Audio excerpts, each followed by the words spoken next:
வெள்ளூர் ராஜின்னு ஒருத்தன் அசல் 6 கோடு போட்டு வச்சிருப்பான். கிளிஜோசியக்காரனுக்கு பிறந்தவன் அவன் தான். அவனை சிங்கப்பூரில் கேட்டாங்க போன வாரம். நான் போனான். உங்கள் ஊரில் ஒரு விஞ்ஞானிக்கிறார் அனுப்பிச்சு. ஏம்மா நீங்கள் இருக்கிறீங்க இங்கே பாரில் தண்ணி பிடிப்பீங்களா? ட்ரம்மில் தண்ணி பிடிப்பீங்களா? பிடிக்க மாட்டேங்களாம்மா? பிடிச்சா அது மேலே ஒரு தடுக்கு மூடுவீங்களா? ஏன் மூடுறீங்க? காக்கா ஆகி போயிடக்கூடாது மூடுறீங்களா? மூடுற தடுக்கோட விட்டுற மாட்டீங்க, மேலே ஒரு கல் எடுத்து வைக்கிறீங்களா? ஏம்மா? அது பறந்து போய்ட்டு தானே.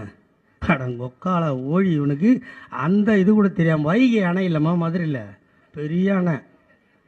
அந்த அணையில் அந்த பசங்கள்லாம் ப்ராஜெக்ட் செய்ய தக்க வாங்காதுங்க, தர்மாக்கோல். இதை வாங்கி வண்டியில் எடுத்துன்னு போயிட்டாங்க.